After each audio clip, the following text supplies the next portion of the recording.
2025 इस प्रकार के प्रावधानों से सही टैलेंट को अवसर मिलेगा, खेल संगठनों में ट्रांसपेरेंसी बढ़ेगी, देश के युवाओं को स्पोर्ट्स और एजुकेशन दोनों ही क्षेत्रों में एक साथ आगे बढ़ने का अवसर मिलेगा। साथियों, आज टॉप जैसे इनिशिएटिव से भारत में स्पोर्ट्स इकोसिस्टम ट्रांसफॉर्म होगा। एक तरफ हम अच्छा इंफ्रास्ट्रक्चर और फंडिंग मैकेनिज्म तैयार कर रहे हैं और इसके साथ ही नौजवानों को शहरों में फीफा अंडर 17 विश्व कप, हॉकी विश्व कप, चेस से जुड़े बड़े इवेंट्स, ऐसे 20 से अधिक प्रमुख अंतर्राष्ट्रीय कार्यक्रम आयोजित किए हैं। 2030 के कॉमनवेल्थ गेम्स भी भारत में ही होने जा रहे हैं। भारत पूरी मजबूती से 2036 ओलंपिक की मेजबानी के लिए भी तैयारी कर रहा है। इसके पीछे प्रयास है कि ज्यादा से ज्यादा खिलाड़ियों को ज्यादा से ज्यादा खेलने के मौके मिले।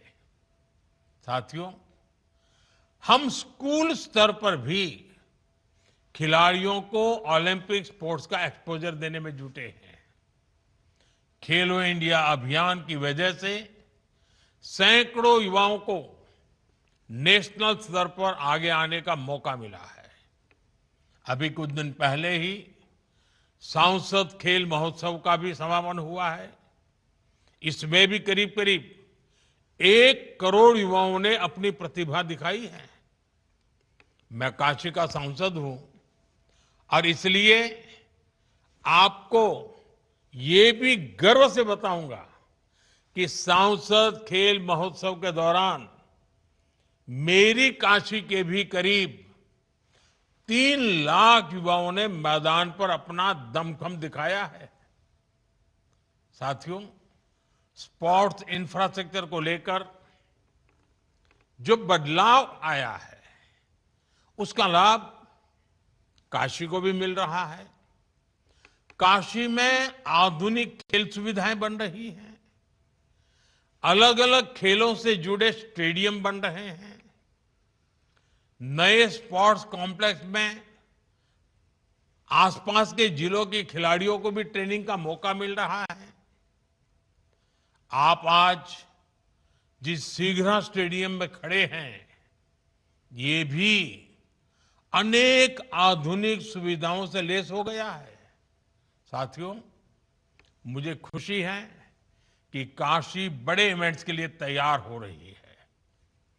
वॉलीबॉल के नेशनल कंपटीशन के लिए देश के स्पोर्टिंग मैप में जगह बनाना भी काशी के लिए बहुत अहम है।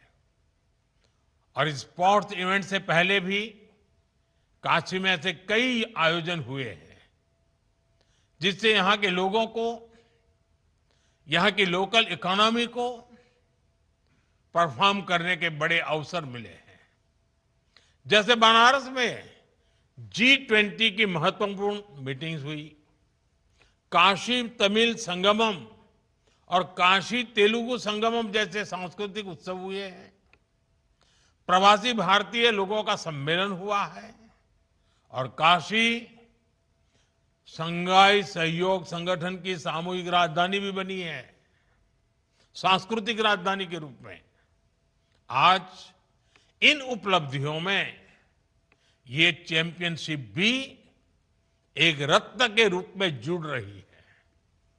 इस सारे आयोजनों से काशी बड़े मंचों पर ऐसे इवेंट्स के बड़े डेस्टिनेशन के रूप में उभर रही है। साथियों, बनारस में इस समय अच्छी ठंड पड़ती है और इस मौसम में एक से बढ़कर एक खाने की चीजें भी मिलती है। समय मिले तो मलइयों का भी आनंद उठाइएगा। बाबा विश्वनाथ का दर्शन, गंगा जी में बोटिंग, ये अनुभव भी अपने साथ जरूर लेकर जाइएगा। बाकी इस टूर्नामेंट में अच्छे से खेलिए। काशी की धरती से आपका हर स्पाइक, हर ब्लॉक और हर पॉइंट भारत की स्पोर्ट्स एस्पिरेशंस को और बुलंदी दे। इसी अपेक्षा के साथ आप सभी को फिर से बहुत बहुत शुभकामनाएं। धन्यवाद। वंदे मातरम।